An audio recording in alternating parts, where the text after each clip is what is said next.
Bismillahirrahmanirrahim. Assalamualaikum warahmatullahi wabarakatuh.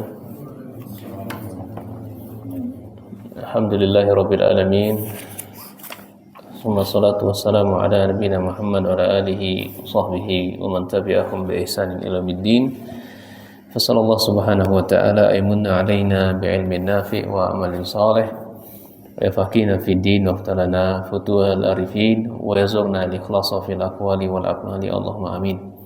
Qala mu'allif rahimahullah babu sutratil musalli. Kita masuk bab tentang mengambil sutrah bagi orang yang hendak menjalankan sholat. Dalil yang pertama dari sahabat Juhaym bin Haris, semoga Allah meridhoinya. Rasul sallallahu alaihi wasallam bersabda, "Lau seandainya ya'lamul maru, ya, manusia itu mengetahui baina yadi musalli madza alaihi minal ism." Seandainya manusia itu tahu, atau orang yang lewat di hadapan orang sholat itu tahu berapa dosanya, lakana ayyakifa arba'ina khairan lahu. Niscaya berdiri untuknya selama 40 itu jauh lebih baik untuk dirinya. Min ayyamurra baina yadayhi, daripada dia melewati orang yang sedang sholat. Ya, hadis ini lafaznya milik Imam Bukhari dan diriwayatkan juga oleh Imam Muslim. Faidahnya ikhwan, atau poin dari hadis ini berbicara tentang terdapat larangan dari Nabi SAW tidak bolehnya melintasi atau melewati orang-orang yang sedang sholat. Iya. Apa sih sutrah?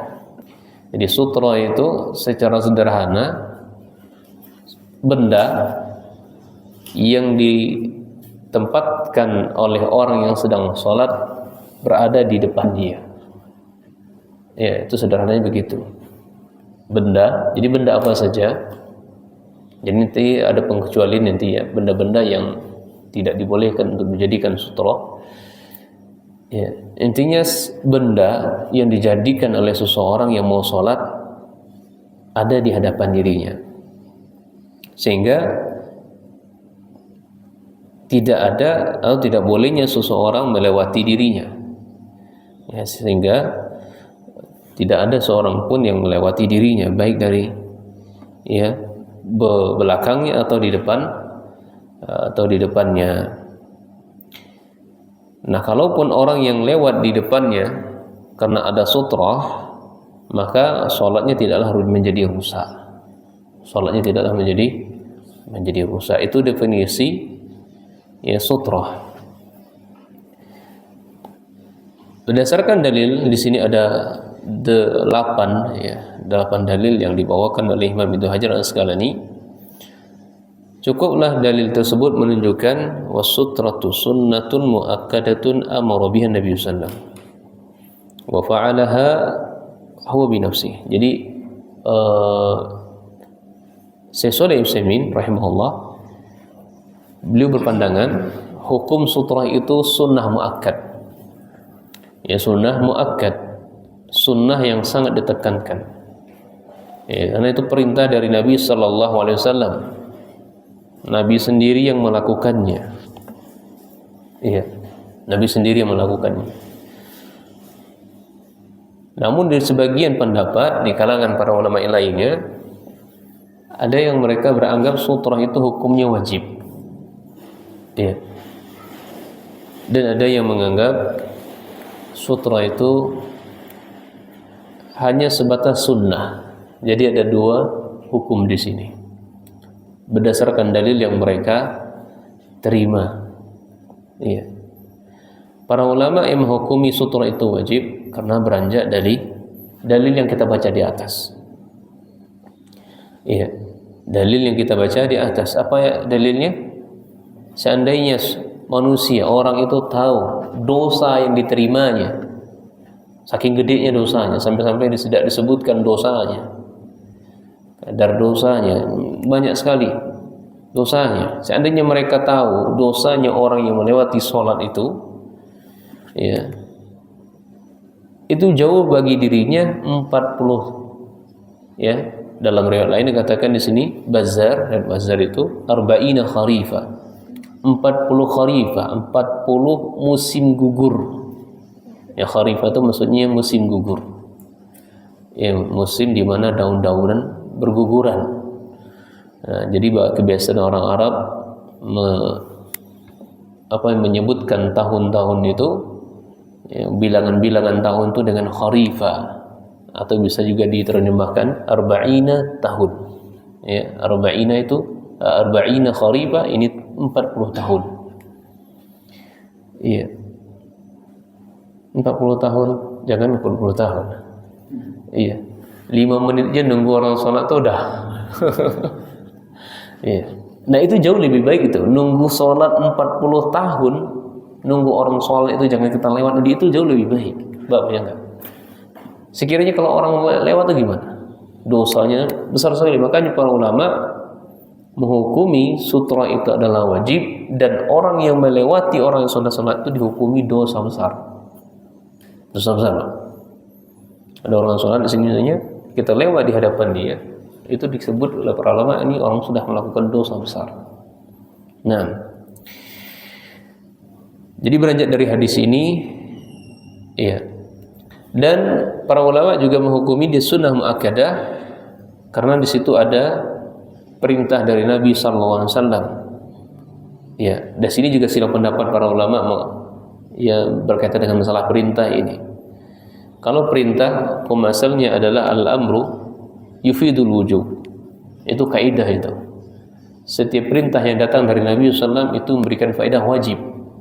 Maka dalil-dalil yang akan kita baca nanti insyaallah itu memberikan kandungan perintah, ya, sehingga menjadikan wajib.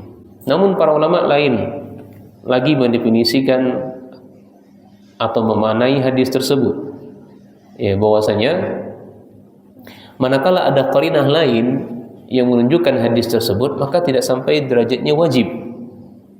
Ya, jadi kalau ada qarinah lain, ada indikasi-indikasi lain yang memalingkan seseorang tidak jadi mau melakukannya, ya, maka tidak sampai hukumnya wajib. Ala kulli hal, ini silang pendapat dari para ulama tentang hukum sutra. Bagi mereka yang mengatakan wajib, mereka berdalilkan dengan ini, itu haknya dia untuk menghukumi dirinya, tapi dia tidak berhak untuk menghukumi orang, memaksa orang untuk sependapat dengannya. Ya, demikian pula para ulama menghukumi sunnah muakkadah, itu haknya para ulama, dan haknya orang-orang yang mengambil pendapat demikian. Nah, sebagai seorang penuntut ilmu, itu manakala terjadi silang pendapat seperti ini, maka bisa atau makna lain, pandai-pandai kita mengkompromikannya. Ya, pandai-pandai mengkompromikannya. Lihat situasi dan kondisi di mana kita, ya, bisa dijadikan pendapat itu kuat bagi kita, atau hal yang rajih, ya, bisa kita merajihkannya. Tapi muslilah, tidak ada jadi masalah di sini. Nah, wa hadza haramun wa huwa yadullu 'ala al-murur baina yadayhi musalli min kaba'iriz dzunub. Ini yang disebut kata kita tadi. Syekh Sulaiman berpandangan, ya, bahwasanya orang yang melewati orang yang sedang salat itu adalah dosa besar. Ya. Hadza idza lam yakunil insan ma'muman. Nah, ini manakala dia sedang menjadi makmum, maka yang lewat di hadapannya tidak jadi masalah. Tapi kalau dia tidak sedang jadi makmum, itu yang masuk dosa besar. Sutrahnya makmum, maka mengikuti imam, sutrahnya imam. Demikian pula kita seperti ini. Nah, atau misalnya makmum batal wudunya, ya, Maka orang yang sudah ngerti ini enggak kebingungan, saya mau lewat mana? Ya kan? Saya mau lewat mana nih? Kalau saya enggak, saya batal wudu. Kalau saya lanjutkan sholat, maka enggak sah sholat saya. Kalau saya enggak lewat, ya gimana cara saya sholat? Kan serba repot. Ya, maka orang yang berilmu sudah ngerti, ya kalau dia sepatutnya di makmum, maka sutrahnya makmum adalah ada di imam. Nah, demikian keterangan Syekh Shalih Utsaimin disebutkan dalam kitab ini. Nah,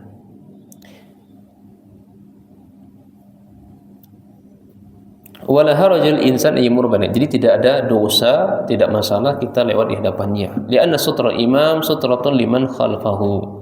Nah, karena sutrahnya imam adalah sutrah orang-orang yang di belakangnya. Kama sahha an Ibnu Abbas, sebagaimana telah sahih dari sahabat Ibnu Abbas, annahu atan Nabi sallallahu alaihi wasallam wa huwa yusalli fi Mina ila ghairi jidar. Ya, jadi sahabat Ibnu Abbas, beliau mendatangi Nabi sallallahu alaihi wasallam, dan Nabi sallallahu alaihi wasallam itu salat waktu itu di Mina. Jadi beliau mendapati Nabi sallallahu alaihi wasallam sedang salat di Mina. Iya. Kemudian sahabat Ibnu Abbas itu turun, dan sutrahnya Nabi sallallahu alaihi wasallam itu tidak ada. Nabi sallallahu alaihi wasallam tidak menghadap ke sutrah. Disebutkan kata Ibnu Abbas, ya ila ghairi jidar. Ya, tidak ada sutrah beliau. Maka fa arsala atana allati ma'ahu wa ya unsa himar. Ibnu Abbas ini membawa himar betina yang digunakan biasanya untuk membawa barang. Kemudian tarta' wa qad barra wa huwa aidan baina yadayhi ba'di saf. Kemudian himar itu beliau ikat, atau dalam riwayat lain beliau kasih makan dan seterusnya. Beliau turun, kemudian beliau masuk di sela-sela saf. Ya, setelah selesai salat, walam yunkir zalika alaihi ahadun, maka tidak ada satupun sahabat, bahkan Nabi SAW mengingkari apa yang saya lakukan. Ini menunjukkan, ya, hadis ini diriwayatkan oleh Imam Bukhari dalam Kitabul Ilm. Iya. Jadi kesahihan hadis yang dibawakan oleh sahabat Ibnu Umar ini, sahabat Ibnu Abbas ini adalah sangat sahih. Ini menunjukkan bahwasanya salatnya kita, ya, sebagai seorang makmum itu, ya, sutrahnya adalah imam. Nah,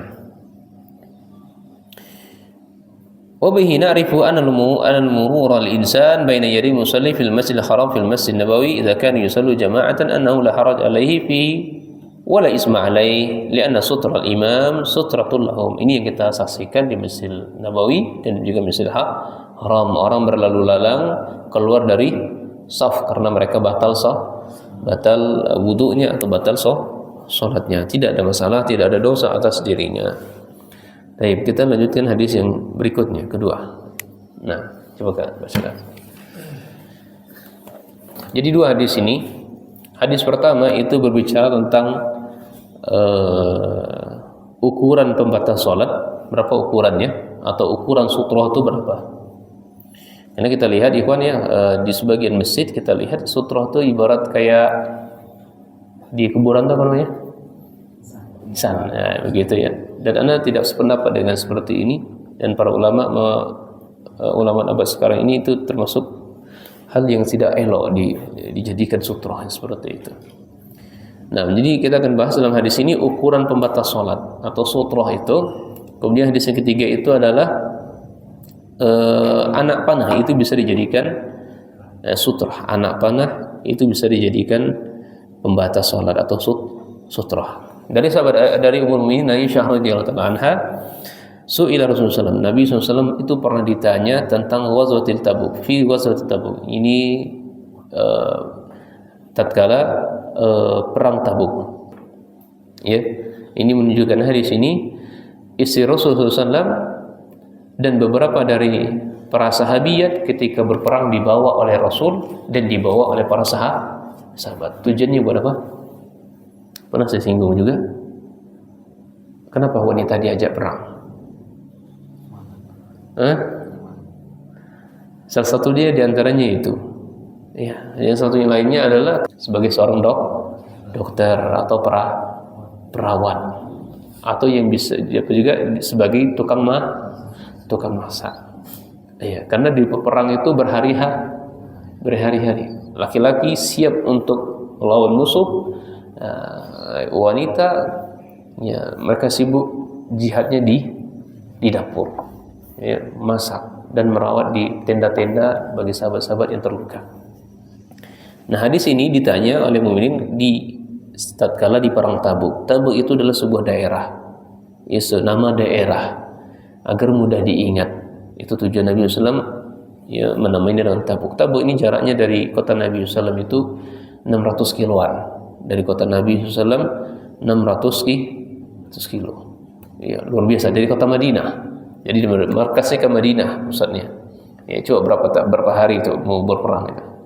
Iya, berarti dari sini ke Palembang 200 kiloan. Balik sini 400. Balik lagi ke Palembang. Luar biasa, dengan kuda, dengan berjalan kaki, ya dengan kendaraan-kendaraan yang mereka miliki. Sahabat yang kaya dikit ada unta, sahabat yang kaya dikit ada kuda. Sahabat yang enggak punya jalan kaki, luar biasa. Ya, jadi ditanya tentang sutrahnya di orang-orang yang salat. Maka Nabi SAW, ya, kata Nabi SAW, mislu muakhar. Ya, seperti muakharah. Muakharah itu bagian akhirnya rihlah.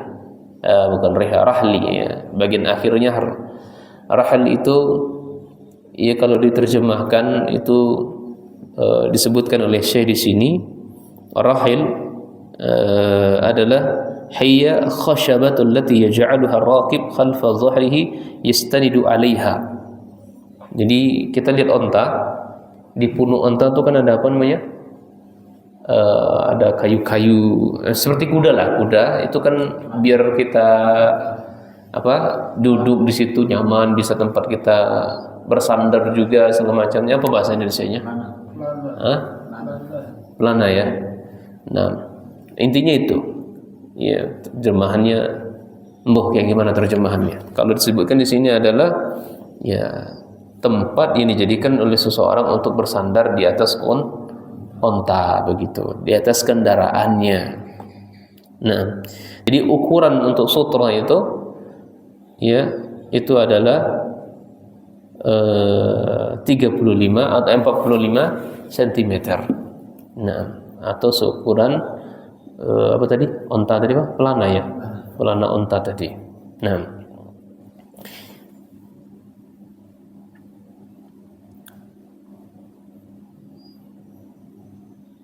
Wa hadza laysa 'ala sabilil wujub. Maka hadis yang kita baca ini tidaklah menunjukkan sutra itu wajib. Bal yujzi'u maduna zalika fa yujzi' asa iza mana nih? Bal yujzi'u maduna zalika fa yujzi'ul asa iza nasabahu. Selain dari selain dari pelana onta, seukuran pelana onta, maka tongkat pun juga bisa ya. Tongkat pun juga bisa. Kemudian hadis berikutnya, liyastatir ahadukum fi sholati walau bisahmin. Hendaklah kalian mencari. Ini kalimatnya adalah hendaklah. Ya. Anjuran dari Nabi sallallahu alaihi wasallam, hendaknya salah satu di antara kalian ketika mau salat carilah sutra. Meskipun itu dengan ya anak panah. Jadi cukup menggambarkan bagi kita ya dua hadis yang barusan kita baca. Ukuran pembatas salat itu 1 hasta 45 cm. Iya. Kalaupun tidak dapat seperti pelana onta, itu permisalan saja, maka bisa dikompromikan dengan tongkat ya, dengan bisa juga mengamalkan hadis yang berikutnya, yakni sebuah anak panah. Ya, panjang anak panah itu berapa? Nggak ada 2 meter kan? Ya, kalau anak panahnya kepanjangan, ya, iya. Kalau kepanjangan anak panahnya nggak tepat juga, nggak tepat sasaran. Nah, sekitar itu saja. Nah, kemudian hadis berikutnya. Nah, jadi sudah 3 poin yang kita dapat hadisnya. Nah, hadis berikutnya. Jadi hadis yang berikut ini, sebelum kita jelaskan, ini hadis berbicara tentang hal-hal yang membatalkan sholat. Ya, hal-hal yang membatalkan sholat berdasarkan hadis ini ada 3. Yang pertama adalah al-mar'ah, wanita. Wanita yang bagaimana? Wanita dilanjutkan dengan hadis bawahnya, ya wa qayyadal mar'ata bil haid. Ini wanita yang haid, artinya wanita yang sudah balik. Jadi wanita balik lewat di depan kita, itu sholat batal. Ya, baik anak kecil maupun orang dewasa. Wanita balik lewat di depan kita, maka sholatnya batal. Lewatnya kayak gimana nanti? Kemudian yang kedua di situ adalah al-himar. Ini keledai. Lewat keledai di depan kita, maka sholat kita batal. Kemudian yang ketiga ada wakalbu aswad, anjing hitam. Ya, anjing hitam. Alasan anjing hitam, berarti selain dari anjing hitam maka tidak batal. Kenapa anjing hitam? Karena anjing hitam itu dalam riwayat lain disebutkan adalah karena dia syaitan. Anjing hitam itu syaitan. Dalam riwayat lain, ketika kita menjumpai anjing hitam, perintahnya dibunuh. Kita lihat anjing hitam, perintahnya dibunuh. Nah, di sini secara zahir nggak perlu untuk dijelaskan. Semua orang yang tidak memiliki dasar ilmu syar'i pun mengerti. Lihat anjing hitam, suruh bunuh Nabi SAW karena dia syaitan. Jadi tiga ini yang membatalkan sholat. Sholatnya seperti apa yang batal? Ya, jadi sholat ketika dia tidak pasang sutra. Tapi kalau dia pasang sutra, ya, pasang sutra, maka yang ketiga tadi lewat tidaklah merusak sholatnya. Ya, tidaklah merusak sholatnya. Tapi dia sholat di dalam sutra, maka batal sholatnya. Saya contohkan begini. Saya sholat di sini, sutra saya tas, ya, maka dia lewat di sini. Itu batal sholat. Tapi kalau dia lewat di belakang tas sana, maka tidak merusak sholat. Mari kita baca ya keterangan saya di sini, masya Allah. Summa zakara mu'allif hadis Nabi Zar al-Ghifari an-Nabi sallam bayyana annahu idza shalla al-insan wa lam yada'u satratan wa marra bihi yadayhi marra al-himar kan wa aswad fa inna salatu tabtul wa yajibu alaihi yu'idaha min jadid. Jadi kata Syekh, kalau tidak ya menggunakan sutra lewat yang kita sebutkan di atas tadi, maka sholatnya batal dan orang wajib untuk mengulang sholatnya, sholat baru lagi. Wa amma idza marrat min wara'i sutra fala haraj. Ketika dia lewat di belakang sutra kita, ya belakang sutra kita itu, maka ya fala haraj, tidak masalah, tidak ada kewajiban bagi. Wa kadzalika idza lam yakul lahu sutra wa marrat min ba'di mawdi'i sujudihi fala haraj. Ya, demikian pula ketika tidak memiliki sutra, dia lewat setelah tempat sujudnya, maka tidak ada masalah. Nah, jadi ini yang membatalkan sholat. Saya ulang lagi, himar, keledai, anjing hitam, dan wanita yang sudah balik. Anak kecil maupun orang dewasa. Kemudian kita lanjutkan hadis berikutnya. Ini hadis ini berbicara tentang mencegah orang-orang yang hendak melewati orang yang sedang sholat. Jadi kalau ada orang yang sholat, dia melintas depan kita, maka kita mencegahnya, menghadangnya. Iza sholat ahdukum, apabila salah satu di antara kalian sholat, ila syai'in yastaruhu minan nas, menghadap sesuatu yang menghalangi manusia darinya, fa arada ahadun ayyataza baina yadayhi falirfa. Kalau kalian ingin mencegahnya, maka cegahlah. Ya, maka tolaklah. Fa in aba, ketika dia enggan, enggak mau, bersikeras dia, maka falyuqatil, maka bunuhlah. Maksudnya bunuh di sini bukan ambil perang, enggak, bukan begitu. Bahasa Nabi sallallahu alaihi wasallam falyuqatil, karena di awal kan sudah dicegah. Maka Ketika dia enggan, nggak mau dicegah, dia masih ngeras, maka kata Nabi SAW, "Falyuqatil ay mudafa'atu bisyiddah." Ya, kita harus cegah lebih kuat lagi, lebih keras lagi, kita halang orang tersebut. Alasannya kenapa? Fa innama huwa syaitan, karena orang tersebut adalah syaitan. Jadi syaitan itu berusaha untuk merusak salat kita dengan cara ya manusia itu. Jadi sehingga merusak salat kita, khusyuk kita akan terganggu. Ya. Dan juga yang kedua caranya dibuatlah was-was. Ya, dibuat. Jadi itu cara syaitan ingin merusak salat kita, dibuatnya ya hal-hal yang manusia dijadikan sebagai wasilah sehingga salatnya jadi rusak, dan orang yang salat itu sendiri sehingga dibuatnya syaitan itu menjadi was-was. Ya kan kita lihat itu. Ketika kita tidak khusyuk salat maka timbul was-was. Ya, saya sudah baca Al-Fatihah atau belum ya? Sudah baca atau belum ya? Ya, saya sudah wudu atau belum ya? Nah, itu dia was-was. Was-was syaitan, maka itu adalah harus dijauhi karena itu adalah syaitan. Nah, jadi yang penting kata Syekh, ya, al-muhim anna hadzal hadis yadullu ala musalli ma'muran bidaf'i man arada an yamurra baina yaday idza kana qad ja'ala nafsihi sutratan. Yang penting hadis ini menunjukkan bagi orang yang sedang sholat diperintahkan untuk mencegah, ya, menghadang orang yang ingin lewat di depan dia. Wa fi riwayat di situ disebutkan fa innahu ma'ahul qarin, ya. Ke dalam riwayat lain bersama orang tersebut, orang yang sedang sholat tersebut ada qarinnya. Ya, bersama setiap kita itu ada qarinnya.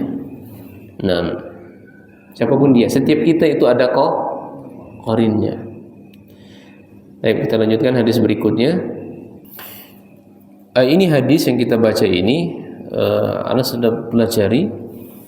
Di situ ya disahihkan oleh Imam Ibnu Hibban, dan sebagian ulama mengatakan hadis ini ya muttarib. Muttarib itu bagian hadis yang tidak bisa dipakai. Ya, bahasa lainnya hadis dhaif begitu. Karena ada rawi yang cacat di dalamnya. Ada rawi yang cacat di dalamnya. Bal huwa hasanun, kata saya di sini, ya. Bahkan hadis ini statusnya adalah hadis hasan. Setelah saya teliti hadis ini, ternyata subhanallah, saya lupa namanya tadi ya. Ada yang namanya bin fulan bin fulan bin fulan. Ya, ternyata pas dicari dari rijalul hadis, ini orangnya nggak ketemu. Ya, jadi memalsukan perawi. Ya, jadi perawi itu kan mata sanad rantainya kan fulan fulan fulan fulan. Nah, sampai tengah-tengahnya misalnya fulan tengah ini nggak kenal nih. Kalau yang fulan sini masih dikenal, fulan sini masih dikenal. Fulan ini siapa? Ya, sehingga ya dari sisi sanad hadis ini tidak bisa dijadikan hukum. Inilah terjadi silang pendapat dari para ulama. Iya, oleh karena itu Imam Ibnu Hibban mensahihkan hadis ini. Sehingga kita lihat sebagian saudara kita, ya, mereka tidak menghadap sutra, ya, atau bahkan mereka beranggap sutra sudah cukup garis ini aja itu sudah sutra katanya. Ya, sudah cukup katanya begitu. Maka tidak bisa dijadikan. Ya. Karena dalam hadis ini secara zahir Nabi SAW mengatakan apa? Garislah. Ada perintah di situ garis. Ya. Fa illam yakun, nah, kita baca hadisnya. Idza shalla ahadukum, apabila salah satu di antara kalian mau salat, falyaj'al tilqa'a wajhihi syai'an, maka dia harus menjadikan di depan wajahnya ada penghalang. Iya. Waktu bahasa kitanya sutra. Fa illam yajid, kalau tidak ada yang penghalang di depan dia, falyansib asa, tancapkan tongkat atau kayu dan seterusnya. Fa illam yakun, kalaupun tidak ada, dua tadi enggak ada. Iya. Maka lakukan yang ketiga, buatlah garis. Iya. Maka kalau membuat garis dengan berdalilkan karpet ini, ujung karpet ini sudah bisa dianggap sutra, Nabi SAW, kalau seandainya hadisnya sahih ya, kalau seandainya hadisnya sahih, maka lakukanlah secara zahirnya. Iya, garis ini bukan garis, ini karpet. Ya, kalau Nabi SAW garis, ya, ini dilakukan dalam keadaan posisinya sangat darurat. Kenapa dikatakan darurat? Kan harus melewati yang pertama dulu. Cari pembatasnya. Pembatas maksudnya di sini adalah jidar, dinding, yang bisa menghalangi orang-orang nggak bisa lewat depan kita. Kalau nggak ada dinding, maka carilah tongkat. Nah, tongkat di sini diambil kesimpulan oleh para ulama, jadikanlah ya orang-orang yang ada sekitar kalian sebagai sutra, karena dia sama dengan tinggi. Nah, itu yang kedua. Kalau dua ini tidak ada, baru yang ketiga. Nah, maka garis. Maka selagi kita katakan kalau karpet, ya, kalau hadis ini sahih, maka kita tidak sepakat, tidak sependapat. Ala kulli hal, yang jelas hadis ini, ya, dan ana condong pada pendapat yang mengatakan hadis ini tidak dianggap, tidak sah. Nah, tidak sah. Kalaupun mestinya ada saudara kita yang mengatakan atau melakukan sholat tanpa sutra, ya sholatnya sah. Ya, jangan kita katakan, karena gini lucu juga ya, ini Anda menganggap ini terlalu hulu. Ikhwannya, saudaranya lagi sholat, nggak ada sutra dia, sengaja diambilnya apa? Tas dia, peci dia, nih taruh di sini. Bahasa isyarat, kalau sholat tuh pakai sutra, nggak gitu. Ini terlalu hulu. Atau diambilnya sesuatu benda ditaruh depan dia. Ini terlalu hulu. Ya, seakan-akan kalau tidak ada sutra, sholatnya tidak sah. Padahal dalam kitab fikih manapun, ikhwan ya, mau fikih Syafi'i yang sangat ketat pun, tidak disebutkan sutra itu dari sunnah abad atau sunnah hayat. Abad itu sunnah yang sangat kalau ditinggalkan oleh orang yang melakukan sholat, maka kewajiban dia harus sujud sahwi. Tidak ada disebutkan demikian. Ya, di mazhab manapun itu tidak disebutkan sutra itu bagian dari rukun sholat, itu tidak ada. Bagian dari wajib sholat, syarat sah sholat, ya, itu tidak ada. Makanya di awal kita sebutkan tadi, sutra itu para ulama pendapat, ada yang mengatakan wajib, ada yang sunnah muakkadah, ada yang sunnah sesuai dengan kadar ilmu yang mereka sampai kepada mereka, sehingga terjadilah silang pendapat seperti ini. Nah, jadi kesimpulannya, ikhwan, hadis yang kita baca sekarang, sesuatu yang bisa dijadikan pembatas sholat, yaitu bisa tongkat, apalagi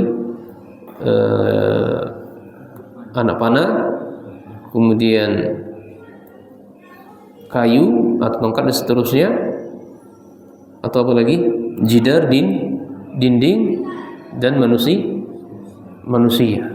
Nah, atau sesuatu yang bisa dijadikan sutroh, dan ukurannya tadi berapa? 45 cm. Nah, wallahu taala a'lam bishawab. Adapun dijadikan sutroh oleh sebagian manusia, yang ana lihat Al-Quran, nah ini tidak benar. Al-Quran harus dimuliakan, ditinggikan tempatnya. Kita kadang ada rak buku ya, kemudian Al-Quran taruh di bawah. Ini perendahan. Ya, perendahan terhadap Al-Quran. Mestinya Al-Quran itu paling di atas. Ini jadikan sutra. Ya. Atau sutra dijadikan oleh sebagai manusia kitab seperti ini.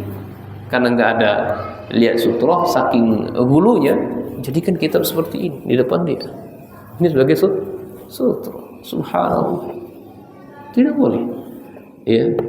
Atau sesuatu yang jadikan sesuatu yang mulia.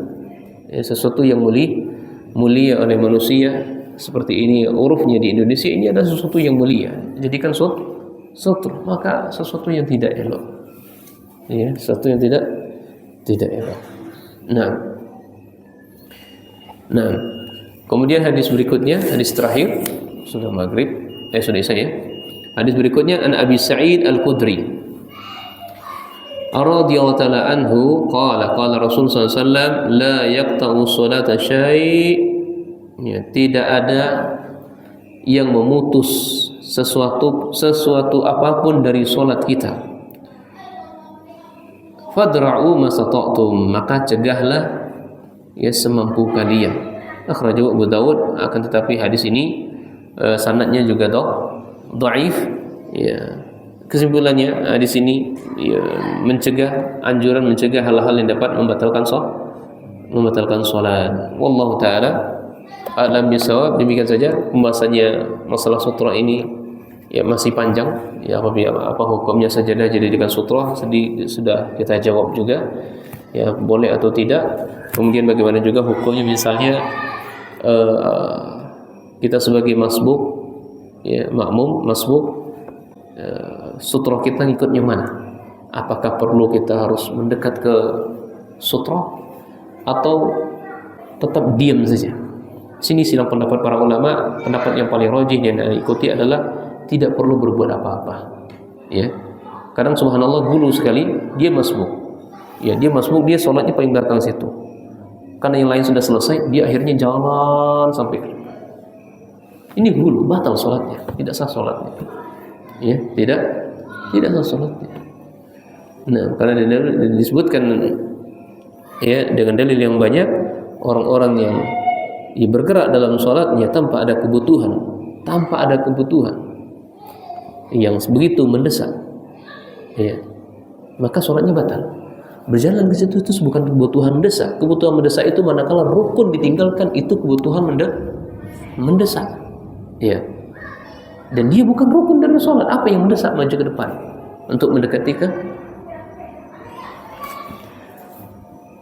Kalau katakan itu adalah perintah Nabi SAW untuk mendekati ke dalam saf, mendekati sutra. Tadi sudah kita sebutkan juga bantahannya dari sahabat Ibnu Abbas. Nabi SAW di Mina sholat tanpa menghadap sutra. Ya, jadi sudah clear bahwasanya sutra ini, ya, ada orang yang terlalu hulu, ada yang selalu meremehkan. Nah, kita di mana? Kita harus berada di tengah-tengah. Pandai mengkompromikannya. Kapan kita harus mengambil sutra dan kapan tidak. Ya, kapan menunjukkan sutra? Ya, sebagai seorang imam, dia harus mencari sutra bagi dia. Ketika dia jadi makmum, maka tidak ada anjuran dia untuk mencari sutra. Nah, wallahu taala a'lam bissawab. Demikian saja. Subhanakallahumma wa bihamdika asyhadu an la ilaha illa anta astaghfiruka wa atubu ilaik.